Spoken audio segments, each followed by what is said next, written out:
Good morning, everyone. We study this week's Torah portion, Naso, and we're starting from selections from Likutei Sichos, the first talk of the Rebbe on Naso. Here is the introduction, and we're going to read it from the text. In this week's Torah portion, the Torah states, "It came to pass on the day that Moshe finished erecting the sanctuary, he anointed it and sanctified it. The Nesi'im, the leaders, the princes of Israel, brought an offering. They brought their offerings before God. What are their offerings? The total of offerings of 12 leaders, 6 covered wagons and 12 oxen, a wagon for every 2 Nesi'im, and an ox for each one. Because there are 12 oxen, so each one donated 1 ox. There are 6 wagons, so each 2 donated 1 wagon. And they presented them in front of the sanctuary." Says the Rebbe, there is a great difficulty with this narrative. When asked to donate towards the sanctuary, the Jewish people responded with abundant generosity to the point where the donations were sufficient, and indeed there was more than enough. So why then were the Nesi'im so constrained in their donations of the wagons, each one giving no more than half a wagon for each 2 Nesi'im? So the Rebbe, it doesn't make sense, says the Rebbe. When it came to building the tabernacle, it was such a rich structure. It was covered, the walls are covered with gold.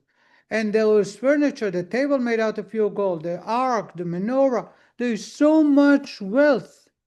And it says that they collected in, I believe, 2.5 days, all that was needed plus. Then comes the leaders. They said, for an example, it's time to dedicate the temple. So what are they doing? They want to give gifts to dedicate the temple. What are they doing?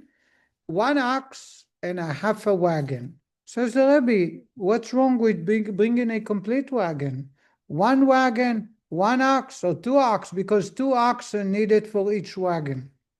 The market was down just then. They didn't build enough garages for the Mishkan. Not enough garages. Okay. Says the Rebbe, we know that, I'm going to read it. What prompted the Nesi'im to be the first to donate for the dedication of the altar, when by contrast they were not the first to donate for the work of constructing the sanctuary? When it comes to the construction of the sanctuary, the Nesi'im said, let everybody bring what they need, what they want, and whatever is left not be donated, we'll make up. We'll pay the bill, the rest. However, they discovered that everybody bought so much that there was no need for anything, so they bought the Avnei Shoam, the breastplate precious stones. Now, dedicating the altar, they said we must be first. And therefore, they want to atone, so to say, for what they missed prior. So, I don't understand. That's how you correct a mistake you make. To be the best way to correct is to be generous, to do at least as good as what the Jewish people did when it came to the erection, the construction of the temple. And yet they're bringing a half a wagon. Now, says the Rebbe, let's look at the practical aspect of the wagons. If you look at them, what were there? There was a total of 6 wagons. Each wagon was 5 cubits long. 5 cubits is 7.5 feet by 2.5 cubits wide. 2.5 cubits is about 1.5. So it's about it's about 4.25 feet wide. If you look at how many wagons, they had 6. 2 wagons were donated for the tapestries and the beams of the outside yard and the sockets. Remember the heavy sockets that they had? But the tabernacle itself had 48 beams. If you divide 48 beams by 4 wagons, you end up with 12 beams on each wagon, times 4. Each beam was 1 foot by 2 feet. 1 cubit by 2 cubits. So it's 1.5 feet times about 3 feet. This is a beam 10 cubits, which is 16 or 17 feet long. So you end up with 2 columns. You end up with 12 beams on each wagon. The wagons, the beams were at the width. And you can see this is the where it goes to the socket. This is one, this is the second. So there were 2 wagons going, and the span is about 16 feet. There were more than 16, but from wagon to here. Those are 2 wagons right there? These are the wagons. Here is 2 oxen. First, somebody made that the total, the minimum weight of those 2 sockets times 12 is 1 ton. A ton is 2,200 pounds, which is unfathomable how oxen can carry a ton in a desert. Even though there were 2, because there are 12 oxen for 6 wagons. Now, 2 wagons were taken for the sockets or for the tapestry. So you have 4 wagons, and you have 8 oxen. So 2 for each. That's how they went. 2 next to each other and 2 behind them. The space, there was no space here, and there was to be a Levi here in between, standing there, keeping them from falling. According to Rashi, they were stuck 6 high and another 6 high, and they were standing next to each other, which was extremely tight and almost impossible.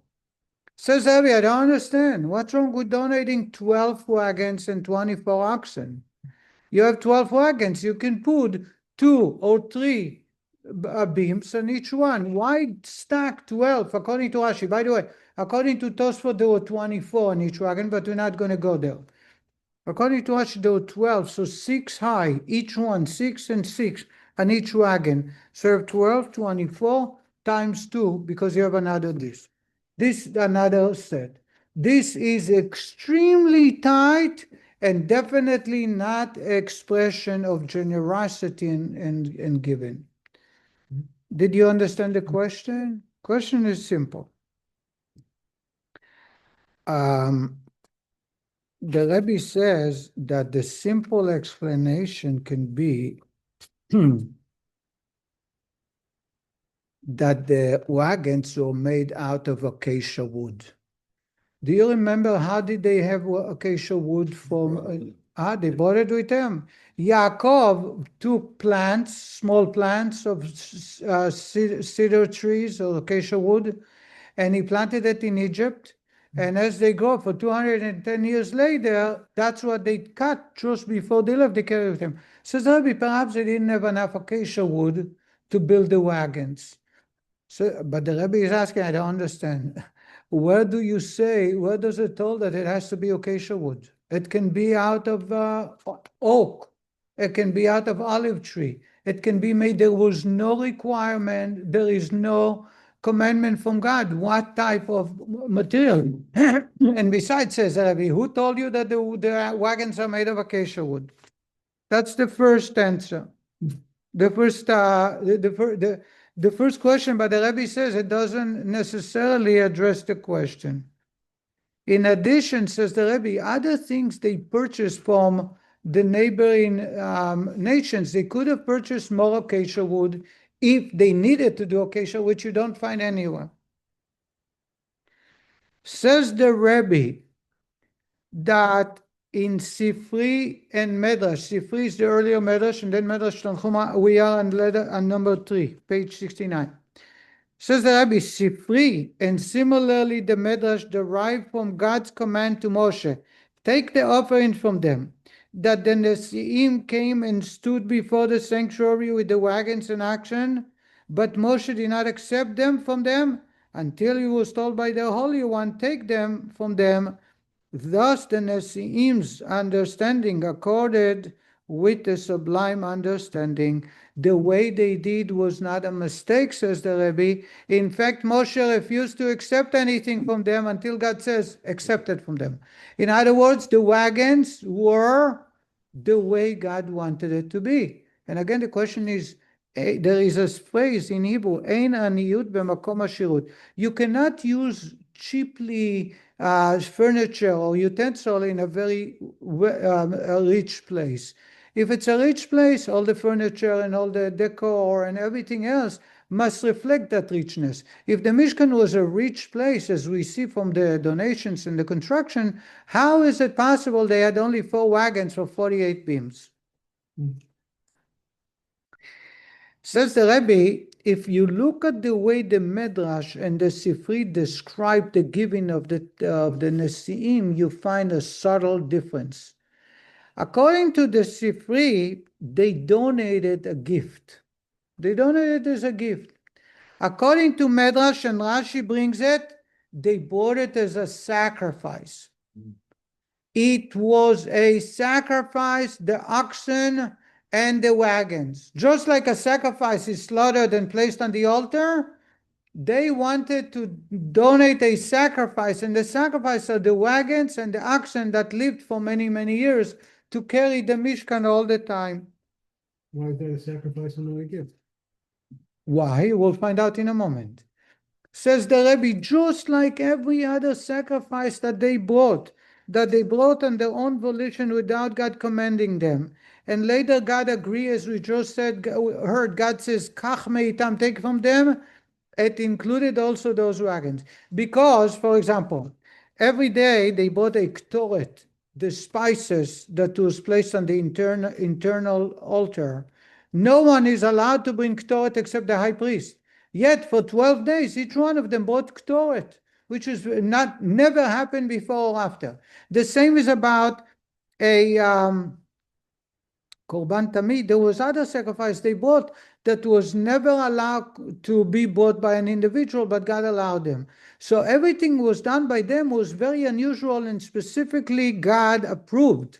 And therefore, the wagons was, we will explain it now first, that it is a sacrifice. Says the Rebbe,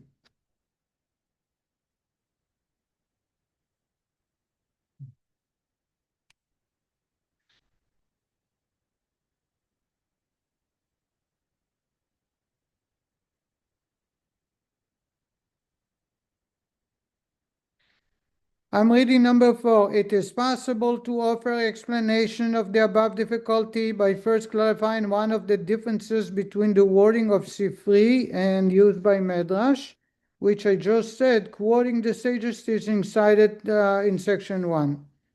Sifri states what prompted the Nesiim to be the first to donate for the dedication of the altar, when by contrast they were not the first to donate for the work of constructing the sanctuary. However, the Medrash words the questions differently, stating, why did the Nesiim eagerly come to bring their offerings, the sacrifices for the altar? First, although they were lax regarding the work of constructing the sanctuary and did not bring their donations until the end.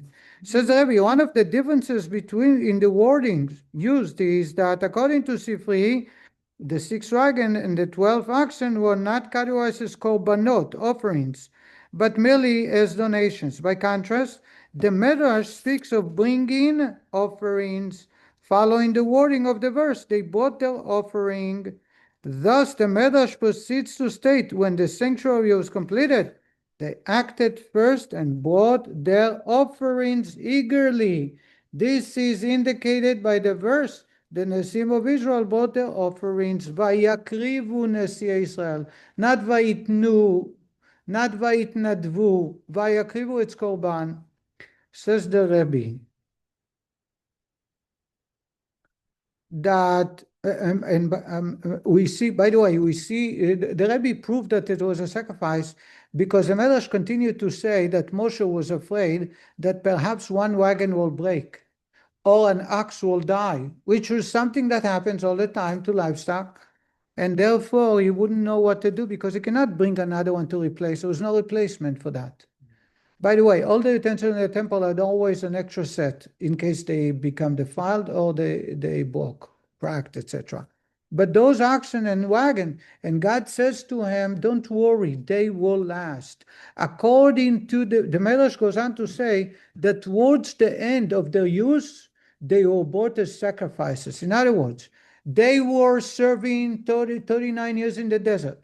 Then in Nov, then in Givon. These are places that Joshua took and settled the Mishkan. Only when they erected a stone Mishkan, a Mishkan made out of bricks and stone, that's when, what happened to the oxen? They slaughtered and brought them as sacrifices. In other words, they were sacrifices to start with. Now we can understand, says the Rebbe, it is impossible to bring more than what you need. Because bringing more than what you need is bringing chulin ba'azara. It is forbidden to bring an animal that is not sanctified to be a sacrifice into the courtyard of the temple. So if the wagons are extra and you can serve the purpose of the Mishkan without those extra wagons, you're adding something to the temple that is inappropriate because there is no holiness to it. The same is the animals. Says the Rebbe, the definition of a Mishkan. What is the definition of a Mishkan? A temporary structure that can be moved. As long as you don't have the oxen and wagons to the Mishkan, it's incomplete. Just the way I'm thinking about how to explain it, imagine you buy a car that lacks wheels. A car without wheels. It's a joke. If the car is missing brake lights, you say, you know what, let me drive to a mechanic and fix it. If a car lacks a stereo or Wi-Fi or a seat, you can manage. It's a car. If it lacks wheels, it's not a car. It's a tent at best. Mishkan is defined as what? Something that can be put together, taken apart, and move around somewhere else. No wagons, no moving it around. So how do they dedicate the temple? They wanted to be the one to complete the project. It's not as you might think, it is only a technical addition to the Mishkan that needed. The Mishkan needed walls, the Mishkan needed tapestry, the Mishkan needed an even ground. All that is components in the Mishkan. But is it possible for the Mishkan to have missing some of it? Perhaps, some of them yes, some of them not. But if it lacks the wagons and the oxen to carry it, it lacks the essence of what a Mishkan is. Says the Rebbe, that's why they donated it, because it's not something that was missing, and it's not something just technical. They wanted to be the one to complete the Mishkan to make it whole. And without that, it's not a Mishkan. Now we can understand, you cannot do any extra. Just like you don't have an extra beam because somebody decides that for the size of it, the rectangular shape, it should be a little bit longer or a little bit wider. There's no such thing. If by the entrance, by the east side, they had to have 5 beams that the tapestry hang, they cannot have 4 beams or 2 beams or 6 beams. The wagons were there just to allow. So just for example, if I had a 5th wheel to the car, will it add or detract? It will take away. It's impossible to drive a car with 5 wheels. Am I correct on that? 4 is the magic. You can do 3. When I grew up, there were cars with 3 wheels. But the proper way, a rickshaw is 3, but a proper way for a car to drive far, you need 4 wheels. The Mishkan needs exactly what it's supposed to, no more and no less.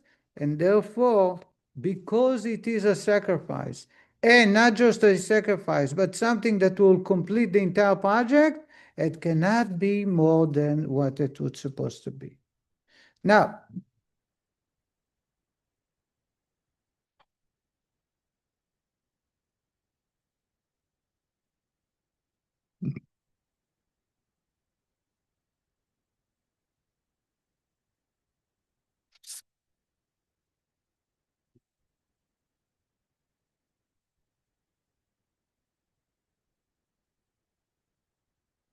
says the Rebbe, the banner of 75. True, this was a very heavy burden. However, it was necessary to use the strength and power of each of the 12 oxen that pulled the wagons to the fullest extent.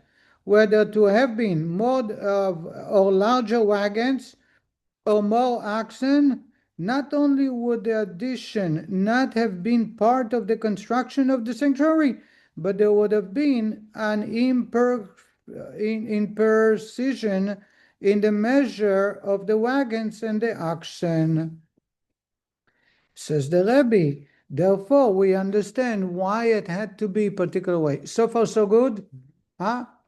Says the Rebbe, according to according to the Sifri, that it wasn't a sacrifice, it was a gift. Says the Rebbe, the gift was done in a way that the Levites continuously had to support the beams. I think I explained to you the way it was done is that there was a half a cubit, about a foot, in which space between the beams, in which the Levite would stand and continuously support it. And one can ask again, you can have more wagons. Says the Rebbe, according to the Sifri that there was a gift, the idea was that the Levites are the one to carry the tabernacle. They are entrusted. And therefore, we had to be done in such a way that without the Levites' help, it wouldn't stay on the wagons properly. It will be wobbly and it will fall. But the Levite, this way they can be credited for carrying the Mishkan. In other words, they serve in the temple by bringing sacrifices. They guard the temple. They clean the temple. They make sure that you bring the proper sacrifices, no blemishes, etc. What happens when the Mishkan, the tabernacle is moving? They also need to serve God. How do they serve God? By carrying the tapestry, by carrying the furniture, and by carrying the beams. The fact that they had oxen and wagons is not something they put and they go home, like unaccompanied minor, that you put them on the plane and just goodbye, Charlie. You have to continuously support it and hold on to it. Therefore, it had to be in such a way that without the support of Levi, it wouldn't go that far. This way they serve the God. Now, says the Rebbe, there is an all-encompassing lesson from the above, number 8. For our divine service, page 78.